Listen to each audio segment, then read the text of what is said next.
How's it going, folks? This is Mike, Gray 1951, and I'm back for this series movies from A to Z, and now we're up to the letter L.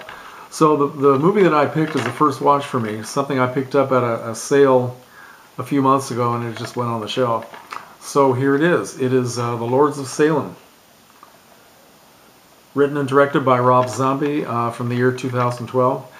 And wow, I don't know what to say about this except that well, it's kind of a mixed bag of a film. It's big on atmosphere and kind of a foreboding sense of something that's going to happen, and it's very short on plot. The plot is very simple. A young woman named Heidi LaRock, who is a DJ with two guys at a station that plays a lot of gothic type music and heavy metal, and she's played by Sherry Moon Zombie, who is Mrs. Rob Zombie, and she, as the film goes on, she starts feeling all this weird shit brought on by some music that was sent to her at the studio by some people who just call themselves the Lords. Well, the DJs, since this is all taking place in Salem, Massachusetts, they start calling them the Lords of Salem, hence the title. And whenever she hears this music, it has this weird effect on her, and she starts having visions of people who are trying to, well, do all sorts of terrible things to her.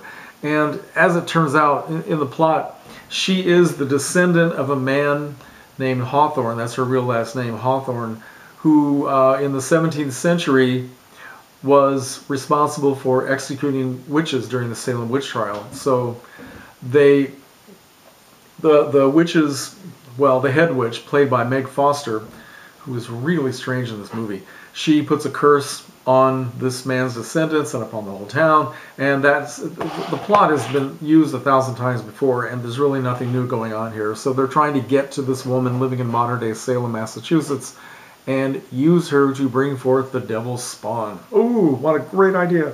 And I don't know, I was expecting it to be a big bloody mess, and it certainly had a share of blood, but it wasn't a gore fest like I was predicting. It had a lot of atmosphere, very creepy moments, great music, and I have to say that one of the best things about it were all the set pieces. They have the apartment where she lives is just very dark and creepy and filled with a lot of cool stuff, and there's another apartment that's a big loft space which is inhabited by Bruce Davidson and his wife Maria Conchita Alonso, and again, it's just a really cool set. And they also, I was listening to some of the commentary on the film, I didn't listen to it all, but Rob Zombie said that they constructed this church interior, sort of a fantasy Catholic church, and he said that it was actually very cheaply, quickly, and very badly done, but somehow when it was photographed, they just made it look like this immense and very atmospheric Catholic space. Not surprisingly, there's a lot of anti-Catholic imagery in the film, which seems to be kind of well, that seems to be kind of normal for this kind of movie.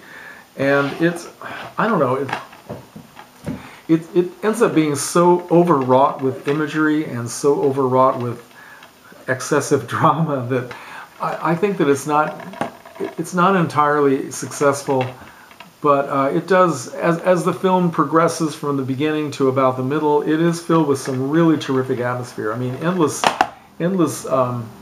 shots down a long hallway. I mean, the lighting is terrific. I think the cinematography is the best thing about the film. And I never heard about this movie before. I didn't know who was in it. I had no idea who Sherry Moon Zombie was. And I didn't realize until I saw the credits at the end that I was looking at Bruce Davidson. I was looking at Dee Wallace. I was looking at Judy Geeson from To Sir With Love. I was looking at Patricia Quinn from the Rocky Horror Picture Show. Also, well, Meg Foster. I didn't recognize Meg Foster. I haven't seen her in a long time. But you know those weird eyes she has.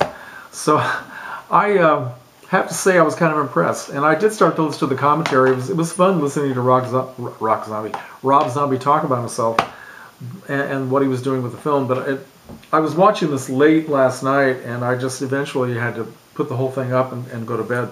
But yeah, it was kind of a cool experience to watch a very modern-day horror movie for a change, and found some very impressive things in it. Certainly not the story, but the other things that go with it. So if you have not seen The Lords of Salem, and if you don't mind a little blood spattering on the walls around you, then you might enjoy this. So, okay.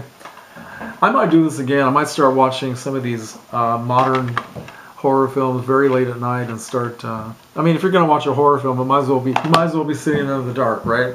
At 2 in the morning. That's the perfect time to do it. So, I think that's what I might start doing now. Anyway, I can play catch up with all these modern day films. All right, folks. Thanks for watching. Comments are welcome. See you later.